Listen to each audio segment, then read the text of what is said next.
ఓం నమ శివాయ శ్రీమాత్రే నమ. మిత్రులకి శ్రీభిలాషులకి అలాగే నన్ను ఇంతగా ఆదరిస్తున్న యూట్యూబ్ ప్రేక్షకులందరికీ కూడా పేరు పేరు ధన్యవాదాలు. మిత్రులరా, మీ అందరికీ కూడా ఆ పరాదేవత ఎల్లవెల్లలా మీతో ఉండి మీ మనోవాంఛ నెరవేర్చాలని మనస్ఫూర్తిగా కోరుకుంటున్నాను. ఈరోజు మనం కలలో దేవుడు కనిపిస్తే ఏం జరుగుతుంది?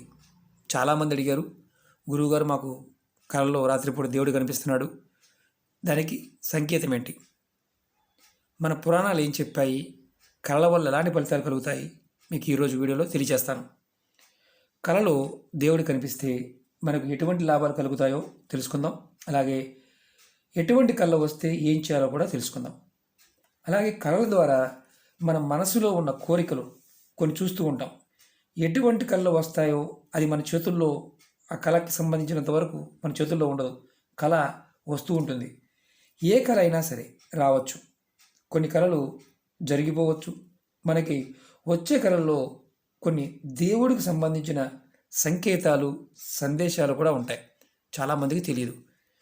మన ప్రాచీన గ్రంథాల్లో, పురాణాల్లో కళల్ని భవిష్యత్తులో జరగబోయే విషయాలను తెలుసుకోవడానికి శక్తివంతమైన మాధ్యమాలుగా వర్ణించారు. కళలో కనిపించే వస్తువుల గురించి వివిధ రకాల అర్థాలు చెప్పారు.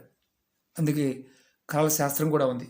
మనం ఈరోజు కళల పాయింట్ భగవంతుడు కనిపిస్తే ఎలాంటి పరిస్థితి ఉంటుందో తెలుసుకుందాం. అలాగే మీకు ఈ వీడియో నచ్చినట్లయితే లైక్ చేయండి, నా ఛానల్ సబ్స్క్రైబ్ చేసుకోండి, పక్కనే ఉన్న గంట సింబల్ యాక్టివేట్ చేసుకోండి, 10 మంది మిత్రులకి షేర్ చేయండి. మనకి ప్రాచీన గ్రంథాల్లో అంటే పురాణాల్లోనూ భవిష్యత్తులో జరగబోయే విషయాలు తెలుసుకునే శక్తివంతమైన మాధ్యమంగా చూడడం జరిగింది. అందులో ఋగ్వేదంలోనూ అధర్వణ వేదంలో కూడా కళల గురించి వర్ణన ఉంది. జీవితంలో మనకి ఏదైనా ప్రభావవంతమైన అంటే ఏదైనా ఒక సంఘటన జరగబోయే ముందు కానీ మీరు నిత్యం దైవారాధనలో ఉన్నవారికి కొన్ని సంకేతాలు భగవంతుడు పంపిస్తాడు. అది కళల రూపంలో ఉంటుంది. దాన్ని అర్థం చేసుకోవడం కొంచెం కష్టంగానే ఉండవచ్చు. కానీ ఎలా అర్థం చేసుకుంటే మనం ముందుకు వెళ్తామో ఈరోజు తెలుసుకుందాం. మనకి కష్టాలు వచ్చినప్పుడు, అలాగే ఏదైనా బాధ కలిగినప్పుడు భగవంతుడు తలుచుకుంటాం. అలాగే దైవ దర్శనం కోసం దేవాలయాలకు వెళ్తాం. భగవంతుడు చూసిన తర్వాత మూల విరాట్టుని అంటే దేవాలయంలో ఉన్న మూల విరాట్టుని చూసిన తర్వాత మనం మానసికంగా రక్షించమని అడుగుతాం. తర్వాత రాత్రికి ఇంటికి వచ్చిన తర్వాత మామూలుగా ఆ రోజు చూసిన తర్వాత నిద్రపోయిన తర్వాత మన కళ్ళలో ఆ మూల విరాట్ కనిపించినప్పుడు మనసుకు చాలా ఆనందం కలుగుతుంది. కొంతమంది అడుగుతూ ఉంటారు, దీని అర్థం ఏంటి గురువుగారని. అవన్నీ మీకు తెలియజేస్తాను. అలాగే మన కళలో చెట్లు, పశువులు, క్రూర జంతువులు, అలాగే గుడి, నదులు, సముద్రాలు ఇలా రకరకాలు కనిపిస్తూ ఉంటాయి. ఒక్కొక్కసారి చనిపోయిన వారు కూడా కనిపిస్తూ ఉంటారు. అలాగే వస్తువులు కూడా కనిపిస్తూ ఉంటాయి. కొన్ని మనం టీవీ చూసినప్పుడు, లేకపోతే మనం మాట్లాడినప్పుడు మన మీద కొంచెం ప్రభావవంతంగా కనిపించే వస్తువులు కూడా పగలు చూస్తే రాత్రిపూట కూడా కొంతమందికి వస్తూ ఉంటాయి. అలా వచ్చే వాటి వల్ల ఎటువంటి ఫలితము ఉండదు. అలాగే కొంతమందికి మంత్రజపం చేసినట్టుగా, హారతి చూసినట్టుగా రకరకాలుగా కనిపిస్తూ ఉంటాయి. అది దేవాలయాల్లో మనం పూజలు చేస్తున్నప్పుడు బాగా ప్రసన్నంగా, అంటే అక్కడ మనం బాగా చూసినప్పుడు అలా కూడా వస్తాయి. అంటే ఉదయం చూసింది రాత్రి కల్లోకి వస్తే ఎటువంటి ఫలితము ఉండదు. అలాగే మనం బాగా గుర్తుంచుకోవాల్సింది ఏంటంటే, భక్తి శ్రద్ధతో భగవంతుని ఆరాధిస్తే మన మనసులో ఎప్పుడూ కూడా భగవద్నామ స్మరణ ఉంటే మనకి పాపకర్మలు తొలగిపోయి మనకి పుణ్యం వస్తుంది, మంచి జరుగుతుంది అనేది నిదర్శనంగా కళ్ళలో ఒక్కొక్కసారి రావడానికి అవకాశం ఉంటుంది. అలా వచ్చే వాటి పాయింట్ ఆఫ్ వ్యూలో మనకి అనుమానాలు ఉంటాయి. ఎందుకంటే దేవుడు కనిపిస్తే కొంతమంది భయపడతారు. అంటే అలాంటి సంఘటనలు మన జీవితంలో జరుగుతూ ఉంటే కనుక అద్భుతమైన ఫలితాలు రావడానికి అవకాశం ఉంటుంది. ఈరోజు మనం కళలో ఏ దేవుడి దర్శనం జరిగితే మనకి ఎటువంటి ఫలితం కలుగుతుందో తెలుసుకుందాం. అలాగే కలియుగంలో, ఈ కలికాల సమయంలో దేవుడి దర్శనం జరగాలంటే కళలో కూడా మనకి కష్టమే. అందుకని మనం ఎవరైనా సరే బ్రాహ్మీ ముహూర్త సమయంలో ఉదయం 4 గంటల దగ్గర నుంచి 5 గంటల మధ్యలో లెగిచి స్నానం చేసి భగవద్ ప్రార్థన చేస్తారో వారికి త్వరగా దైవం యొక్క కృప కలుగుతుంది. ఈ కలికాలంలో మనం అలా పూజ చేసేవారికి కొన్ని కళలు వస్తూ ఉంటాయి. ఆ కళల్లో ఎవరికైనా సరే కులదేవత కానీ, కులదేవుడు అంటే కొంతమందికి అమ్మవారు కులదేవతగా ఉంటుంది, కొంతమందికి మామూలుగా శివుడు ఉండొచ్చు, కొంతమందికి వెంకటేశ్వర స్వామి ఉండొచ్చు, నారాయణుడు ఉండొచ్చు, లక్ష్మీ నరసింహస్వామి ఉండవచ్చు. ఇలా ఎవరికైనా సరే కనిపిస్తే, కళ్ళలో కనిపిస్తే అది సౌభాగ్యానికి చిహ్నం. అంటే వారి జీవితంలో ఆనందము, సంతోషం ఎప్పుడు ఉంటాయని అర్థం. అలాగే ఇంకొకటి ఏంటంటే, ఎవరికైనా సరే ఇలా కులదైవం కనిపించినప్పుడు జీవితంలో రాబోయే రోజుల్లో ఐశ్వర్యము, భార్యా పిల్లలతో సంతోషము, అలాగే చేస్తున్న వృత్తి వ్యాపారాల్లో లాభాలు కలుగుతాయని అర్థం కులదైవం కనిపించినప్పుడు. అలాగే ఏదైనా మనం తప్పులు చేసాం, మనం ఏదైనా తప్పులు అంటే కర్మానుచిత్తం కొన్ని తప్పులు చేసాం, ఒకవేళ భగవంతుడు దండించే విధంగా ఏదన్నా అవకాశం ఉందంటే మనకి ఏదైనా బురదలో దిగిపోయినట్టు, లేకపోతే మన ఎవరన్నా తరుముతున్నట్టు ఇలా కలలు రావడం జరుగుతుంది.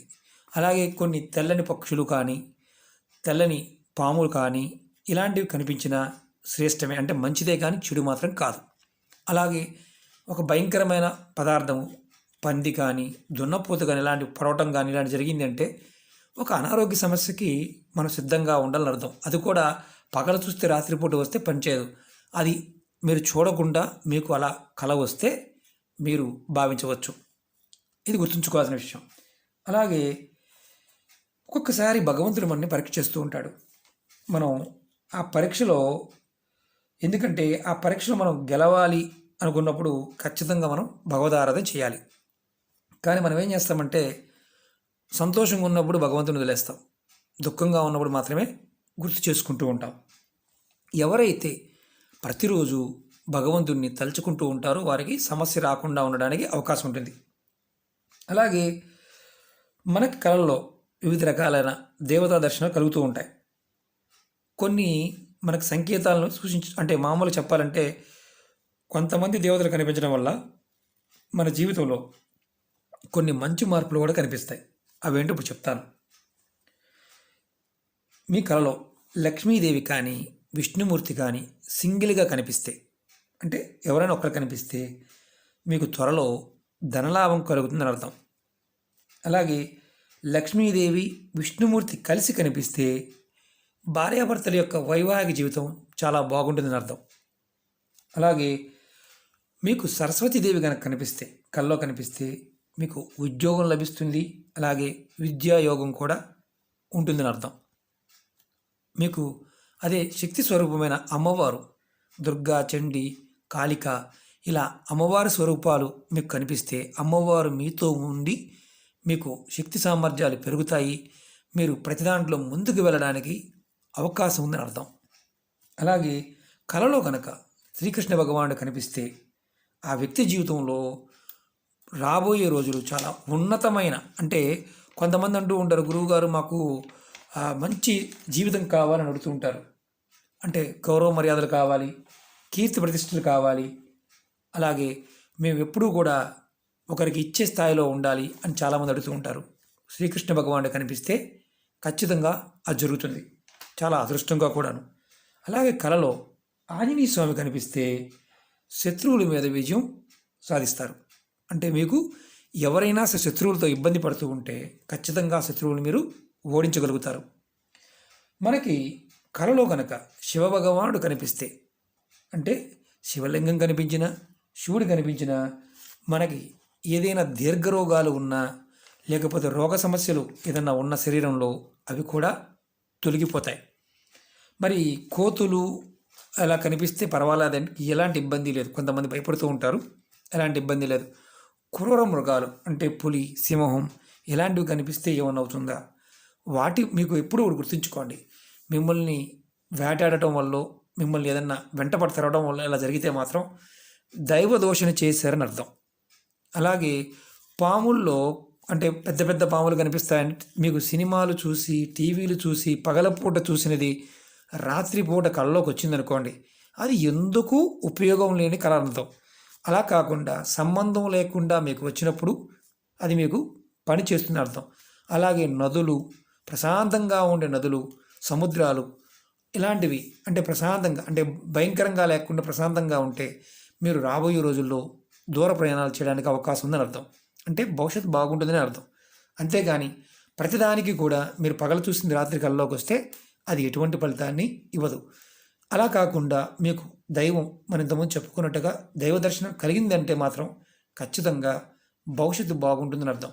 ఇలాంటి విషయాలు తెలుసుకోవాలంటే మీరు మన పురాణ గ్రంథాల్లో రామాయణ మహాభారతాల్లోనూ అలాగే వేదాల్లో కూడా దీని గురించి వర్ణన ఉంది. ఖాళీ ఉన్నప్పుడు మీరు చదవడానికి ప్రయత్నించేయండి.